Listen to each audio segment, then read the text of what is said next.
சுந்தர நடப்பு கோவில் திருவிழாவின் போது கதம்ப வண்டு கடித்து 3 வயது சிறுமி உட்பட 40 பேர் காயம். சிவகங்கை அடுத்துள்ளது சுந்தர நடப்பு கிராமம். இங்கு கண்மாய் கரையோரம் அமைந்துள்ள அழகுநாச்சியம்மன் கோவிலுக்கு ஆண்டுதோறும் ஆடி மாதம் திருவிழா நடைபெறுவது வழக்கம். இந்த வருடம் இன்று அந்த திருவிழா கிராம மக்கள் சார்பில் வெகு விமரிசையாக நடைபெற்றது. இதில் ஏராளமானோர் நேர்த்திக்கடனாக தீச்சட்டி ஏந்தி வந்துள்ளனர். இதில் கரையோரம் செல்லும்போது அப்பகுதியில் இருந்த ஆழமரத்திலிருந்து கதம்ப வண்டின் கூடு களைந்து கிராம மக்களை கடித்துள்ளது.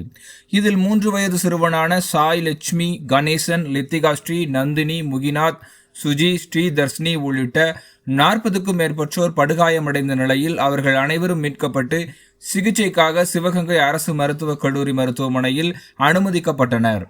அங்கு தீவிர சிகிச்சை அளிக்கப்பட்டு வருகிறது. கதம்ப வண்டு கடித்து 40க்கும் மேற்பட்டோர் சிகிச்சைக்காக அனுமதிக்கப்பட்ட சம்பவம் இன்று மதியம் சுமார் 12 மணி அளவில் பெரும் பரபரப்பை ஏற்படுத்தியுள்ளது.